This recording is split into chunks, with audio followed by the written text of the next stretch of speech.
بسم اللہ الرحمن الرحیم۔ السلام علیکم ناظرین، راز و نیاز چینل میں خوش آمدید۔ دوستو، امید کرتا ہوں کہ آپ سب خیریت سے ہوں گے۔ دعا ہے آپ جہاں بھی ہوں خوش و آباد رہیں۔ ہیلتھ، لائف سٹائل اور دلچسپ معلومات کے لیے ہمارا چینل راز و نیاز ضرور سبسکرائب کیجئے اور ساتھ لگی گھنٹی کے بٹن کو بھی دبا دیجئے تاکہ ہماری نئی آنے والی ویڈیو کا نوٹیفیکیشن آپ کو ملتا رہے۔ شکریہ۔ اب چلتے ہیں اپنے موضوع کی طرف۔ ناظرین، آج کی ویڈیو سورج گرہن کے بارے میں ہے۔ زمین پر سورج گرہن اس وقت لگتا ہے جب چاند دوران گردش زمین اور سورج کے درمیان آ جاتا ہے، جس کی وجہ سے سورج کا مکمل یا کچھ حصہ دکھائی دینا بند ہو جاتا ہے۔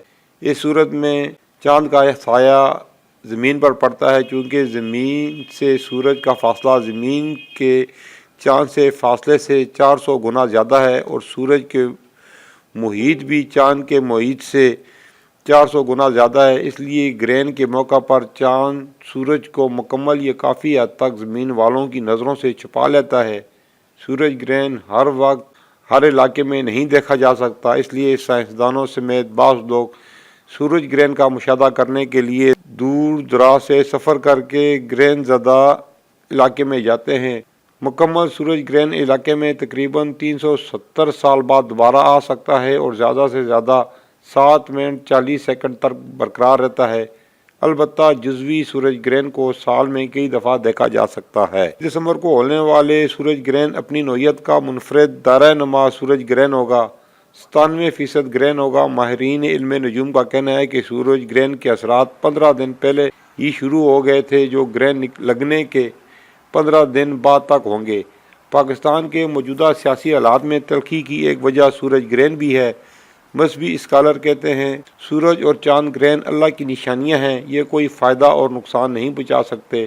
ڈائریکٹر محکمہ موسمیات پنجاب میاں اجمل نے بتایا کہ سورج گرہن پاکستانی وقت کے مطابق صبح 7:30 پر شروع ہوگا۔ 8:37 پر یہ اپنے عروج پر ہوگا۔ گرہن دوبارہ 1:06 تک مکمل طور پر ختم ہو جائے گا۔ انہوں نے کہا کہ جب چاند گردش کرتا ہوا زمین اور سورج کے درمیان آ جاتا ہے تو اس وقت سورج گرہن واقع ہوتا ہے، لیکن جب زمین گردش کرتی ہوئی اپنے مدار میں سورج اور چاند کے درمیان آ جاتی ہے تو چاند گرہن واقع ہوتا ہے۔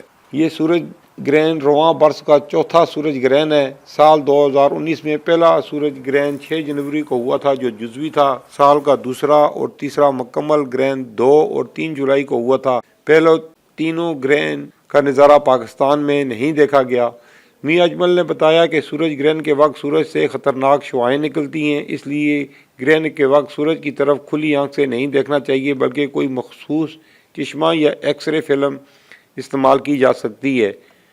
انہوں نے بتایا کہ سورج اور چاند کے انسانی مزاج اور زندگی پر کیا اثرات مرتب ہوتے ہیں۔ سائنس تو اسے نہیں مانتی، مگر جو لوگ ستاروں کے علوم کو مانتے ہیں ان کے مطابق سورج اور چاند گرہن کے مثبت اور منفی اثرات مرتب ہوتے ہیں۔ نجوم کے ماہر سید مصدق زنجانی سے جب اس حوالے سے پوچھا گیا تو انہوں نے کہا کہ قرآن پاک میں اللہ تعالیٰ نے مختلف آسمانی برجوں کا ذکر کیا ہے۔ اللہ تعالیٰ نے ان کا باقاعدہ ایک نظام بنایا ہے۔ انہوں نے کہا کہ سورج گرہن کے وقت یا اس دن جو بچے پیدا ہوں گے ان پر ان کے اثرات مرتب ہوں گے۔ حاملہ خواتین کو گھر سے باہر نہیں نکلنا چاہیے اور کوشش کریں کہ گرہن کے بعد کمرے کے اندر ہی رہیں۔ سید مصدق زنجانی نے مزید کہا کہ سورج گرہن کے اثرات ملک پر بھی مرتب ہوتے ہیں۔ یہ اثرات 10 دسمبر کے بعد سے شروع ہو گئے تھے۔ انہوں نے دعویٰ کیا کہ لاہور میں رونما ہونے والا PIC کا سانحہ جنرل مشرف کو سنائی گئی سزا اور خطے کی عمومی صورتحال میں کشیدگی کی ایک وجہ سورج گرہن بھی ہے۔ سورج گرہن کے بعد مزید 15 دن تک اثرات رہتے ہیں۔ مصدق زنجانی نے کہا کہ برج قوس حمل اور اسد کے حمل افراد پر سورج گرہن کے زیادہ اثرات مرتب ہوں گے۔ جامعہ نعیمیہ کے سربراہ اور اسلامی نظریاتی کونسل کے رکن ڈاکٹر راغب نعیمی کہتے ہیں کہ سورج اور چاند گرہن اللہ کی نشانیاں ہیں۔ گرہن انسانوں کو کوئی نفع یا نقصان نہیں پہنچا سکتے۔ انہوں نے بتایا کہ نبی کریم صلی اللہ تعالیٰ علیہ وآلہ وسلم کی حیات مبارکہ میں سورج گرہن رونما ہوا تھا۔ بعض لوگوں نے کہا کہ آپ صلی اللہ تعالیٰ علیہ وآلہ وسلم کے صاحبزادے حضرت ابراہیم کی وفات سورج گرہن کی وجہ سے ہوئی ہے، تو آپ صلی اللہ تعالیٰ علیہ وآلہ وسلم نے انہیں تو آپ صلی اللہ علیہ وآلہ وسلم نے انہیں ایسا کہنے سے منع فرمایا اور کہا کہ ایسا نہیں ہے، زندگی، موت، تندرستی اور بیماری اللہ کی طرف سے ہے۔ ڈاکٹر راغب نعیمی نے بتایا کہ آپ صلی اللہ تعالیٰ علیہ وآلہ وسلم کی سنت مبارکہ ہے کہ جب سورج گرہن ہو تو اس وقت اللہ تعالیٰ سے دعا مانگی جائے اور نماز تصوف ادا کی جائے۔ اس نماز میں رکوع، قیام اور سجود طویل کیے جاتے ہیں اور اس وقت تک اللہ تعالیٰ سے دعا اور توبہ استغفار کرنی چاہیے جب تک گرہن ختم نہ ہو جائے۔ یہ تھی ناظرین ہماری آج کی ویڈیو سورج گرہن کے بارے میں۔ امید ہے کہ آپ کو پسند آئی ہوگی۔ اسے لائک، کمنٹ اور اپنے دوستوں کے ساتھ شیئر کیجئے۔ پھر ملیں گے نئی ویڈیو میں نئے موضوع کے ساتھ۔ جب تک ہمیں اجازت، اپنا بہت زیادہ خیال رکھیں۔ اللہ حافظ۔